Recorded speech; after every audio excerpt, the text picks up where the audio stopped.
Vamos por favor al libro de Josué. Josué capítulo 8.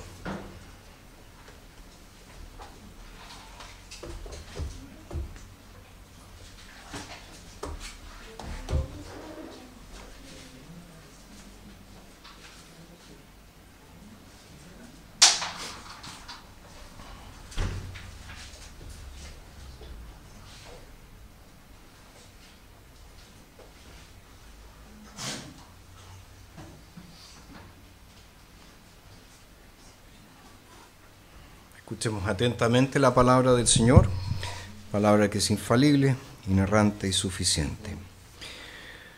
El Señor dijo a Josué: no temas ni desmayes. Toma contigo a toda la gente de guerra, levántate y sube contra Ai.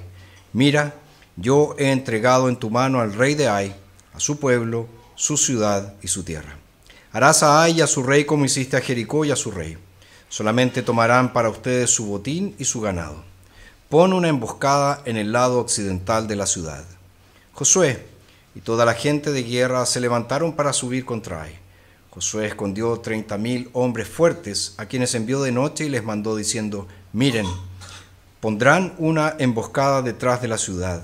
No se alejen mucho de la ciudad y estén todos preparados. Yo y toda la gente que está conmigo nos acercaremos a la ciudad. Y sucederá que cuando salgan contra nosotros como la primera vez, huiremos delante de ellos. Saldrán tras nosotros hasta que los hayamos alejado de la ciudad, porque dirán: huyen de nosotros como la primera vez.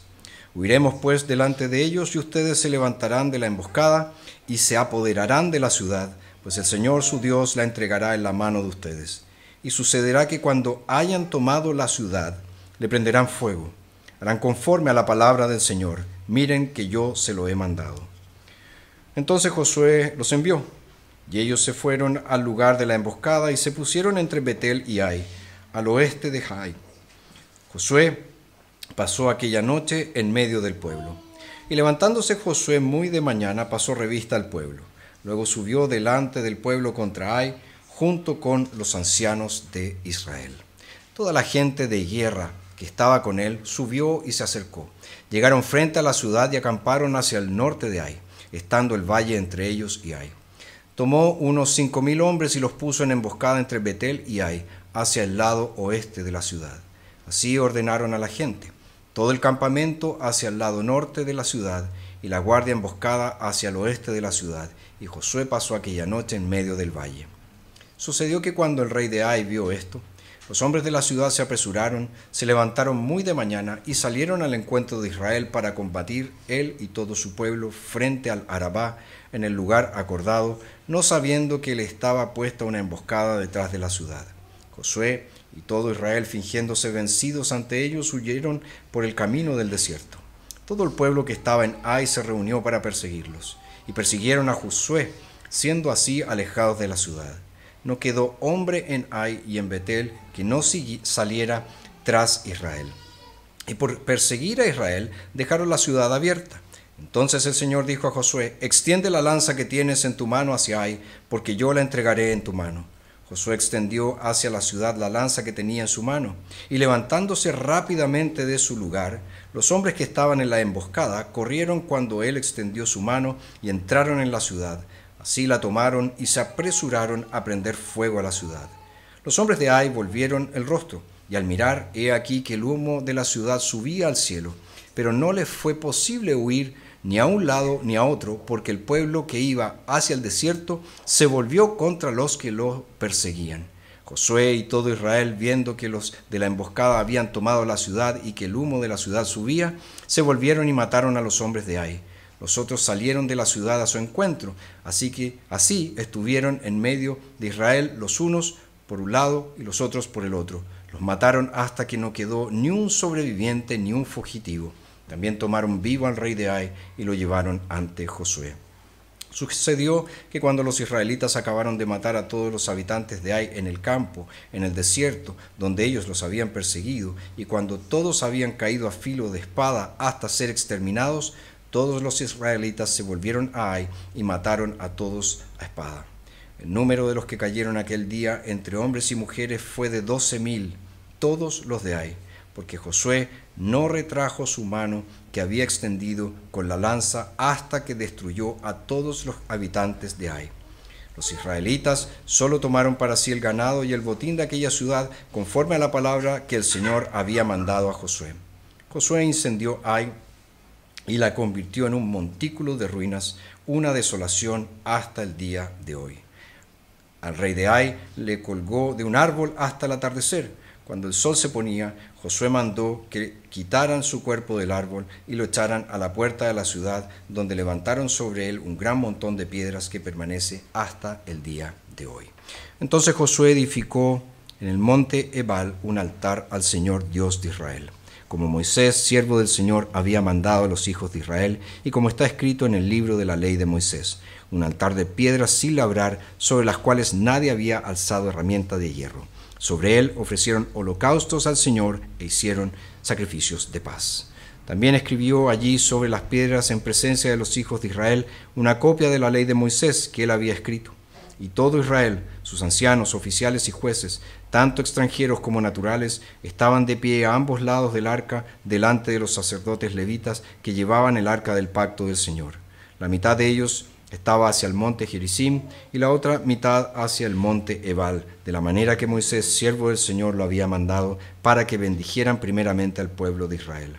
Después de esto leyó todas las palabras de la ley, las bendiciones y las maldiciones, conforme a todo lo que está escrito en el libro de la ley. No hubo palabra alguna de todas las cosas que mandó Moisés que Josué no leyera delante de toda la congregación de Israel, incluyendo las mujeres, los niños y los extranjeros que vivían entre ellos. Hasta allí la lectura para hoy. La semana pasada nosotros vimos cómo el pueblo de Dios fue derrotado en su primer intento de conquistar Ai. Luego, ¿verdad?, de un inicio promisorio en Jericó, Ai representó un tremendo revés para el pueblo de Dios, para el pueblo de Israel. Pero esta derrota en Ai reveló algo mucho más profundo que un solo fracaso militar. El pueblo había sido derrotado en Ai a causa de su fracaso espiritual. No buscaron al Señor, sino que asumieron que el Señor estaría con ellos. Pero más terrible aún fue el hecho de que su fracaso tuvo como principal causa la infidelidad espiritual. Acán, ¿verdad?, tomó cosas del anatema en abierta rebeldía a lo que el Señor había ordenado. Sin embargo, como vimos, Dios en su gracia se aplacó de su ira cuando el juicio fue ejecutado y Acán, junto a su familia y bienes, fueron destruidos. Y aquí entonces, en el capítulo 8, vemos que Israel nuevamente enfrenta a Ai, pero en esta ocasión las cosas son bien diferentes y, como leímos, el pueblo obtuvo la victoria. Ahora, lo importante de este capítulo no es la victoria en sí, tampoco la táctica militar usada por Josué para conquistar la ciudad. Lo más importante de este capítulo es lo que nos dice acerca de Dios. Y nuestro texto nos presenta a lo menos 5 verdades acerca de Dios que jamás debemos olvidar. La primera de ellas se encuentra en los versículos 1 y 2, donde nosotros vemos la bondad de Dios, la bondad de Dios. Después tenemos en los versículos 3 al 8 el gobierno de Dios, el gobierno de Dios. Luego, en los versos 5 al 7, nosotros tenemos allí la sabiduría de Dios. Posteriormente, en los versos 24 al 29, tenemos el juicio de Dios. Y finalmente, en los versos 30 al 35, tenemos el evangelio de Dios. Entonces, fíjense, la bondad de Dios, el gobierno de Dios, la sabiduría de Dios, el juicio de Dios y el evangelio de Dios. 5 cosas que no debemos olvidar. Entonces, a la luz de esto, nuestro tema para hoy es victoria y pacto. Victoria y pacto. Vamos entonces con lo primero, la bondad de Dios. La bondad de Dios. Si ustedes recuerdan, tras la primera batalla en Ai, Josué clamó a Dios después de haber sido derrotado. Y en su oración Josué expresó el temor de que los cananeos, ¿verdad?, y todos los habitantes de la tierra van a oír de la derrota, los van a rodear y van a borrar su nombre de la tierra. Es decir, van a acabar completamente con Israel. Entonces el problema en ese entonces para Josué, acuérdense que no conocía aún el pecado de Acán, el problema es que Dios los había defraudado. Ese Dios que los había sacado de Egipto, ese Dios que los había guiado por el desierto durante 40 años, había sido finalmente derrotado. Ahora es cierto que, como vimos la semana pasada, no fue el mejor momento de Josué. No lo vemos ahí como el gran gigante espiritual que nos gustaría siempre ver. De hecho, su fe en el futuro de Israel pareció en ese momento derrumbarse completamente. Él pensó, nos van a borrar de la tierra, nos van a destruir completamente. Se acabó todo este asunto de la conquista, se acabó todo este asunto de la famosa tierra prometida. Entonces, en lo que respecta a Josué, hasta ese momento, Dios era el responsable, Dios era el culpable. Dios, quien había prometido introducirlos en la tierra, no lo había hecho. Y a la luz de eso, miren lo que dice el verso 1 del capítulo 8. El Señor dijo a Josué, no temas ni desmayes, no temas ni desmayes. Toma contigo a toda la gente de guerra, levántate y sube contra Ai. Mira, yo he entregado en tu mano al rey de Ai y a su pueblo, su ciudad y su tierra.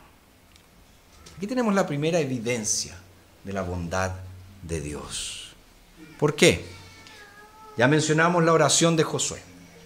Y en su oración habían fallas considerables, ¿verdad? Él estaba echando la culpa a Dios. Él estaba de hecho diciendo, Dios es incapaz de introducirnos en la tierra. O Dios, tú defraudaste a tu pueblo. Dios, tú no cumpliste con tu palabra. Sí, la oración de Josué tuvo varias fallas. Él culpó a Dios por las consecuencias del pecado de un hombre. Pero aquí vemos que el Señor en su gran bondad ¿responde a qué? Responde a la preocupación de Josué con gran bondad y misericordia. Y no solo Dios aborda el problema específico de Josué, o de su queja, ¿verdad?, las consecuencias de la derrota en Ai, sino que Dios aborda el miedo, la desesperación que acechaban a Josué. Acuérdense, piensa, los pueblos nos van a destruir. Los pueblos de Canaán van a acabar con nosotros. Y el Señor dice, no temas ni desmayes. No temas ni desmayes. Nosotros sabemos muy bien que Dios a veces se niega a responder a nuestras oraciones. ¿Por qué? Porque pedimos mal. De hecho, Santiago nos dice claramente, piden y no reciben porque piden mal para gastarlos en sus placeres. Entonces no te sorprendas si Dios de repente no responde a tus oraciones o si Dios te dice que no. Mejor piensa, ¿estoy orando conforme a la voluntad de Dios? ¿Estoy orando lo que Dios quiere? A veces nuestras oraciones son simplemente erróneas y Dios guarda silencio, no dice nada. ¿Te ha pasado eso alguna vez? Horas y horas y hay silencio.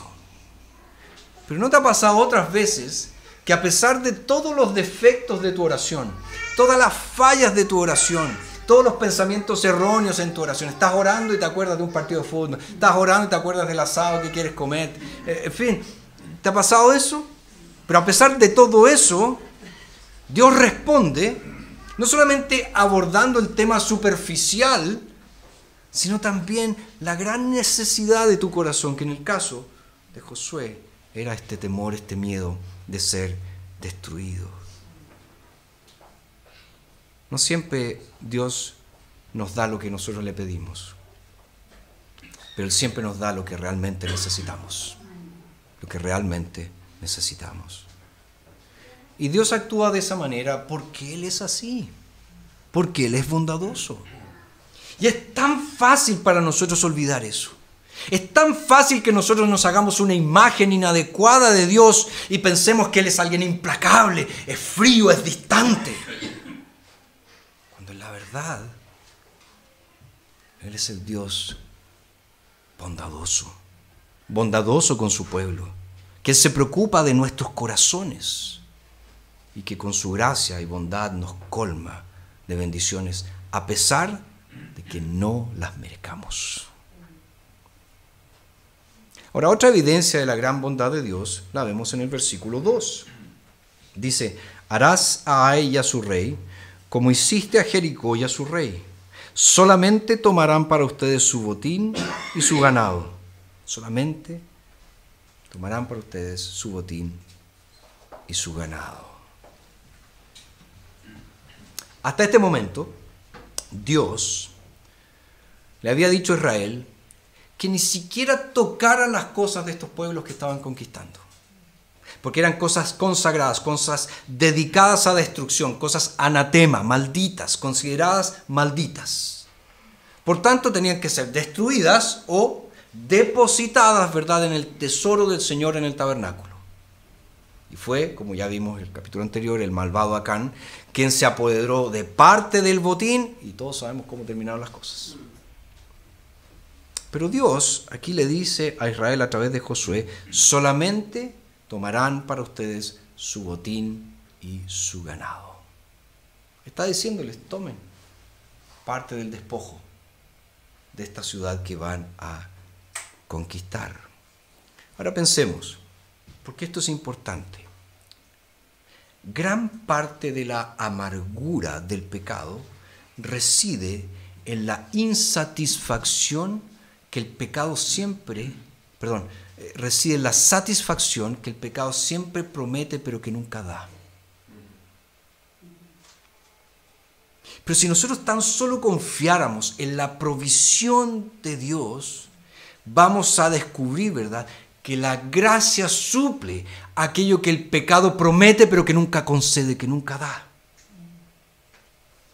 Pensemos: sexo, dinero, abuso de alcohol, adicción al trabajo, los peligros de la opulencia, ¿verdad? Todos los vicios, ¿qué hacen? Constantemente arrastran nuestros corazones, ¿verdad? Y todas estas cosas y muchas más, ¿verdad?, nos prometen satisfacción, nos prometen alivio, nos prometen alegría, nos prometen un sentido de valía. Ahora voy a ser importante porque tengo este trabajo, ahora voy a ser importante porque tengo esta casa, ahora voy a ser importante porque, no sé, me gané un premio. También nos prometen la aceptación de los demás. O todos me van a querer. En fin, nos prometen un sinfín de cosas. Pero no hemos descubierto, ¿verdad?, para nuestra propia decepción, que si bien al principio todas estas cosas pueden tener un sabor dulce, finalmente se vuelven amargos. Finalmente es terrible. ¿Por qué? Porque sencillamente no satisfacen. No satisfacen. Pero la gracia es más dulce que el pecado. La gracia es más nutritiva. La gracia es más satisfactoria. La gracia es más generosa que cualquier placer ilícito que el mundo te puede ofrecer. Algunos de nosotros conocemos muy bien esa sensación, ¿no es verdad? Hemos corrido tras los placeres fugaces del pecado. Hemos quedado ciegos con esas promesas vacías que nos hace el pecado, para solo darnos cuenta después que, si tan solo hubiéramos esperado, si hubiéramos descansado en el Señor, habríamos realmente encontrado verdadera satisfacción para nuestra necesidad, sin tener que pasar, ¿verdad?, por la amargura del arrepentimiento, sin tener que pasar por la tragedia de las consecuencias devastadoras del pecado.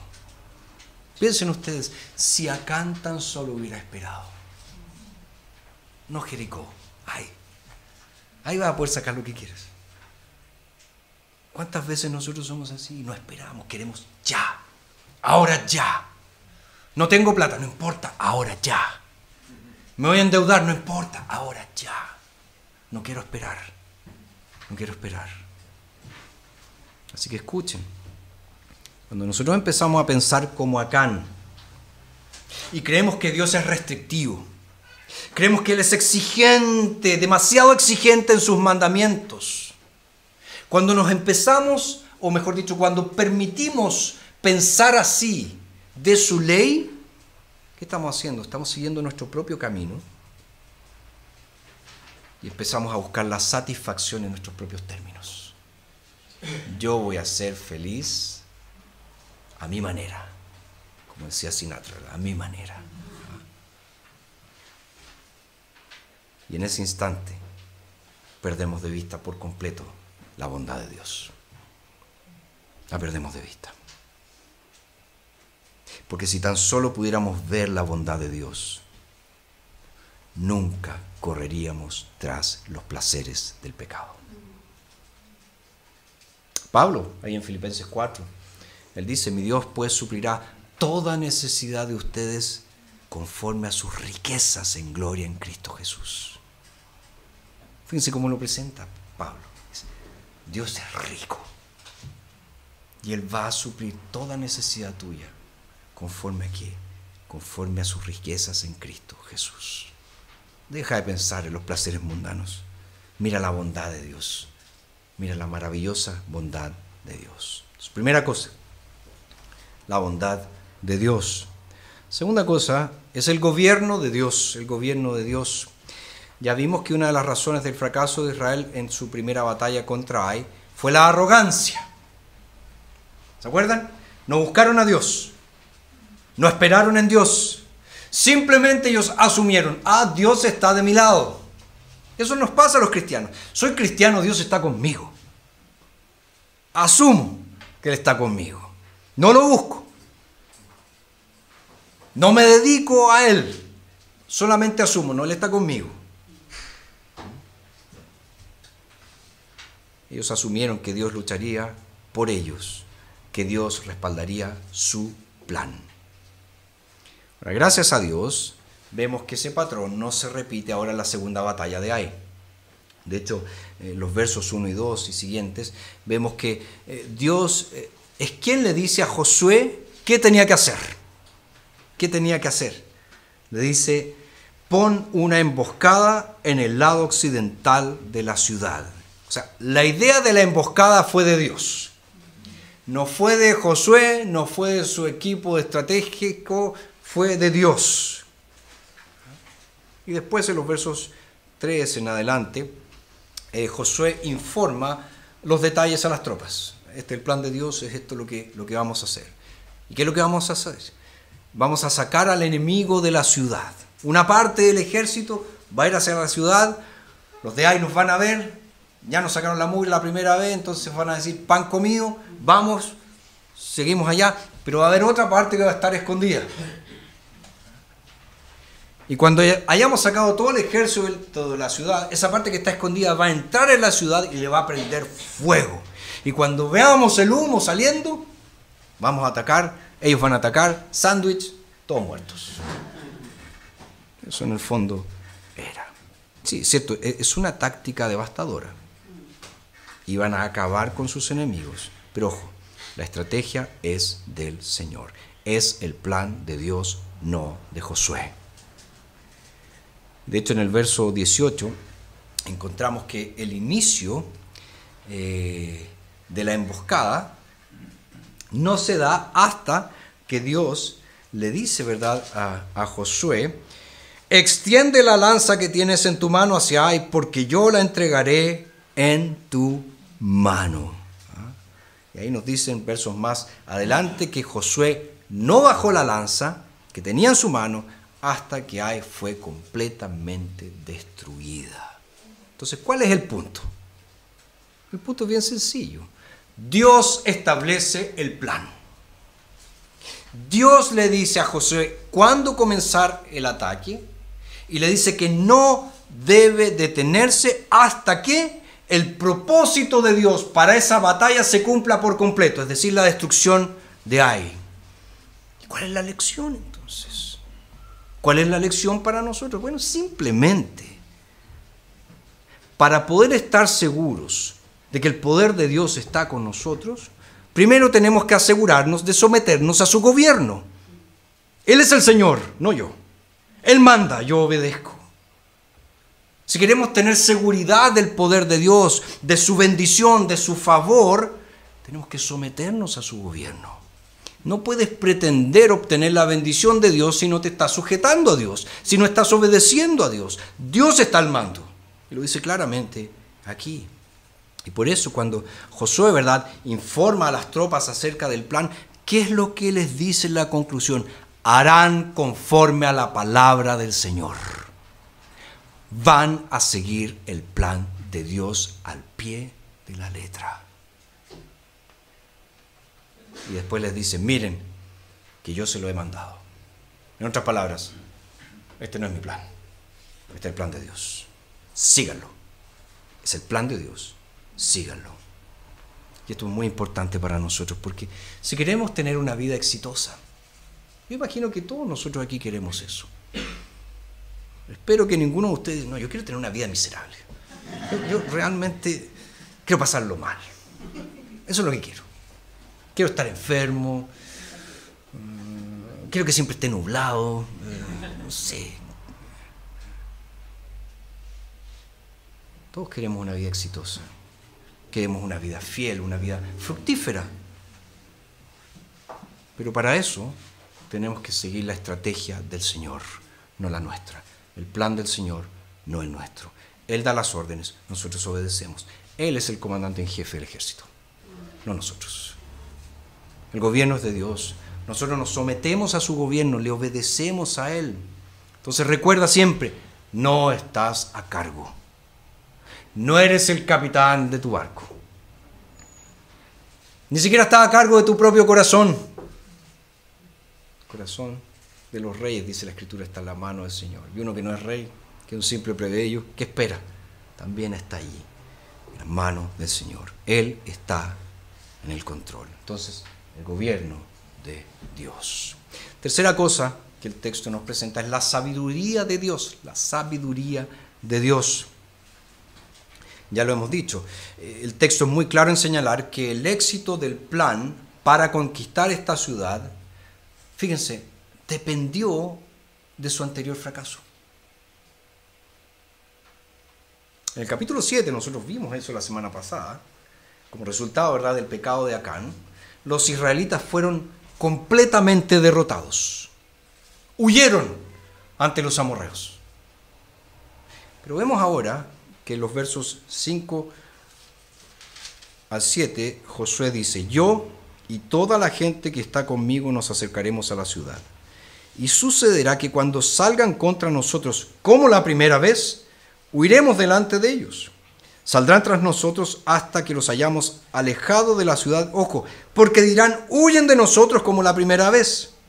Huiremos pues delante de ellos, y ustedes se levantarán de la emboscada y se apoderarán de la ciudad, pues el Señor su Dios la entregará en la mano de ustedes. Fíjense cómo aquí está en acción esa sabiduría de Dios. El Señor dice que les va a entregar la ciudad, que se las va a entregar en sus manos. Sin embargo, Dios lo va a hacer aprovechándose del pecado de Acán y de la anterior derrota de Israel, con todas las consecuencias lamentables que ya vimos. Entonces, fíjense, el éxito de esta segunda batalla en Ai dependía del fracaso de la primera batalla. Y esa es la sabiduría de Dios. Esa es la sabiduría de Dios. De hecho, famoso texto ahí de Romanos 8:28 nos dice, sabemos que Dios hace que todas las cosas ayuden a bien a los que lo aman. Esto es, a los que son llamados conforme a su propósito. Ahora, fíjense, cuán importante es que el apóstol Pablo nos diga eso. Porque si somos sinceros, constantemente perdemos eso de vista. Cuando la escoba está en mi vida, cuando las cosas no salen como quiero, nunca pienso, en primera instancia, que aman a Dios, todas las cosas le ayudan a bien. Sino que digo, ¿por qué, Señor? ¿Por qué vida? ¡Ah! Terrible. Pero Pablo nos dice, no. Y sabemos, dice él. Y sabemos. Ojo, no hay ironías en el apóstol Pablo. Él dice, y sabemos. No hay desconexión. Él nos está diciendo, Creyentes, ustedes saben eso. Todos los creyentes sabemos eso. Así que recuérdenlo. Recuérdenlo. Apliquen esta verdad a lo que está sucediendo en sus vidas hoy. Porque es así como Dios muestra su gran sabiduría. Tal vez ahora te estás preguntando, ¿eso quiere decir entonces que incluso el pecado de Acán y esa terrible derrota en Ai obraron para el bien de Israel? Tal vez te estás preguntando, ¿será que mi pecado, la vergüenza que he sentido, el desastre que he generado y las terribles consecuencias que ha tenido mi descarrío, incluso eso pertenece al plan de Dios, a los propósitos de Dios para mi bien eterno como su hijo? Pablo dice, así es. Josué dice, así es. La Biblia dice, así es. ¿Por qué? Porque la multiforme sabiduría de Dios cumple su plan perfecto de una manera maravillosa. Y lo hace aquí, mostrándonos que no habría jamás una victoria en Ai sin una previa derrota en Ai. Quizás hoy estás quebrantado por tu pecado a través de la obra de convicción que hace el Espíritu Santo. Y tú ves tu pecado, lo odias. Estás queriendo alejarte de él. Pero aún hay una parte de ti que se pregunta si hay algo bueno ahora, de aquí en adelante, después de todo el desastre que has hecho. Yo no sé si hay algo bueno, no sé si esto se va a arreglar, no sé. Tal vez te preguntas, ¿voy a servir para algo? ¿Será que Dios va a hacer algo bueno de mí? Bueno, yo quiero decirte que a la luz de nuestro texto, de lo que acabamos de leer, si tú te aferras a Jesús, no hay nada en tu pasado, nada, absolutamente nada, que Él no pueda usar para glorificar su nombre y para bendecir tu vida y la de aquellos que te rodean. Porque esa es la sabiduría de Dios. Pero necesitas aferrarte a Cristo Jesús. Esa es la gran sabiduría de nuestro Dios. Él puede convertir la derrota de nuestro ayer en un instrumento de victoria mañana. Y eso es maravilloso. Él puede hacer eso. Entonces no hay nada en tu pasado, nada que pueda frustrar el propósito de Dios para tu bien, ni hoy ni mañana. Recuerda eso, creyente. Recuerda eso. Cuarta cosa, el juicio de Dios. El juicio de Dios. En los versos 24 al 29 lo vemos. Y estos versículos, ¿verdad?, resumen toda la conquista en Ai. De hecho, nos dice que en el verso 24, todos los soldados de Ai, ¿verdad?, que salieron de la ciudad persiguiendo al batallón de los israelitas fueron destruidos. Después nos dice que la misma ciudad fue destruida y termina concluyendo que 12,000 personas murieron en ella. Pero el verso 23 nos dice que el rey de Ai fue mantenido con vida y fue llevado ante Josué. Y después el verso 29 nos dice que este rey fue colgado en un madero hasta el anochecer, cuando bajaron, ¿verdad?, el cuerpo y lo enterraron y pusieron sobre él un montón de piedras en las puertas de las ruinas de la ciudad. Ahora, todos los comentaristas coinciden, ¿verdad?, en que el rey de Ai fue primero ejecutado y posteriormente colgado en el madero. Pero igual surge la pregunta, ¿por qué? ¿Por qué? ¿Por qué este espectáculo tan espantoso? ¿De qué se trata todo esto? Nosotros en nuestros días no vemos mucho eso, ¿verdad? Tal vez lo vemos en algunas noticias lejanas, que un dictador aparece colgado por ahí, cosas por el estilo, ¿verdad? Pero no lo vemos tan seguido. Bueno, Moisés, en Deuteronomio 21-23, él habla de colgar a alguien en un madero por sus crímenes. Y cuando eso se hacía, no se dejaba el cuerpo de un día para otro, sino que se le descolgaba al anochecer. Y después, una vez descolgado, el cuerpo era adecuadamente enterrado. Y ahí Moisés explica de qué se trata. ¿Por qué un espectáculo tan horrendo? ¿Por qué tener que ver esto? Imagínense ver un hombre ahorcado. Moisés dice, todo eso es para enseñar de que esa persona es un maldito. Maldito por Dios, maldecido por Dios. O como lo dice el apóstol Pablo en Galatas 3, maldito todo aquel que es colgado en un madero. Ya lo hemos dicho antes y obviamente vamos a tener oportunidades para repetirlo en la medida que seguimos exponiendo este libro. El libro de Josué para la sensibilidad actual, ¿verdad?, resulta un poco incómodo, un poco perturbador. ¿Cómo matar a tanta gente, mujeres, niños? ¿Cómo? Esta cuestión es terrible. De hecho, muchos enemigos de Israel hasta el día de hoy utilizan esto de decir, mira, así han sido siempre, destructores. Pero insisto, ¿qué está pasando aquí? ¿Qué está sucediendo aquí? Bueno, es muy sencillo.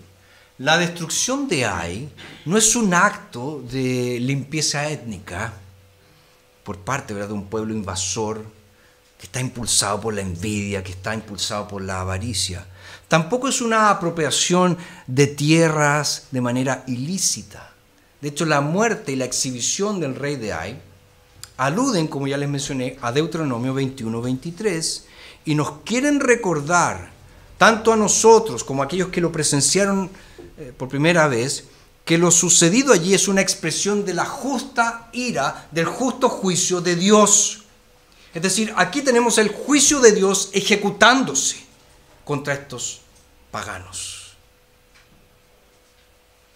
Ahora bien, es importante destacar que este texto de Deuteronomio 21-23 se menciona a lo menos 3 veces en el Nuevo Testamento. Se menciona en Hechos 5, en Hechos 10 y en Gálatas 3. Y en los 3 lugares se menciona en relación con ¿qué? Con la cruz del Señor Jesucristo, con la cruz de Cristo. Entonces, ¿qué tenemos que entender de eso?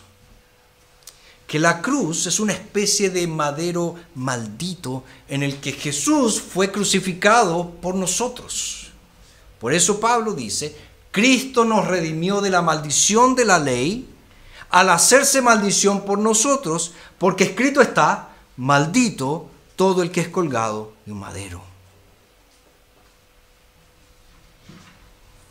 Ahora, si nosotros somos sinceros, ¿verdad?, realmente no tenemos tanto problema con pensar en Jesús colgado en una cruz. Es lo que hemos escuchado siempre. Él fue colgado en nuestro lugar. Eso era lo que nosotros merecíamos. Él cargó el castigo por nosotros. Pero aún así, hay algunos cristianos que discrepan de este árbol maldito mencionado en Josué, capítulo 8, verso 29, donde vemos la ira y la maldición de Dios, pero que recae sobre otra persona. Y ahí el punto es bien sencillo, no puedes tener ambas cosas. No puedes tener ambas cosas. Porque si tú quieres ser un cristiano bíblico, tú tienes que aceptar que Dios es el Dios del juicio perfecto. Del juicio perfecto. Él no juzga a nadie injustamente. Él juzga con justicia. Él no ignora el pecado. Él no excusa el pecado. Él no finge que no ocurrió. Ni para los cananeos, como vemos aquí, ni para los amorreos, como vemos aquí, ni para Ai, ni para ti, ni para mí. Él no finge que el pecado no ocurrió. Él no finge que el pecado merece condenación. Entonces la maldición de Dios debe caer o sobre el pecador, sobre el rey de Ai, como ya vimos, o sobre Jesús, el Rey de Reyes, colgado en un árbol maldito por nosotros. Ese es el juicio de Dios. Ese es el juicio de Dios. Pero lo último que nos menciona el texto no es juicio, sino que es el Evangelio de Dios. Y eso lo encontramos en los versos 30 al 35. Nos dice esta sección que después de la batalla, Josué construye un altar de piedra sin labrar en el monte Ebal. Al otro lado, ¿verdad?, se encuentra el monte Gerizim. Y el pueblo está reunido entre esos dos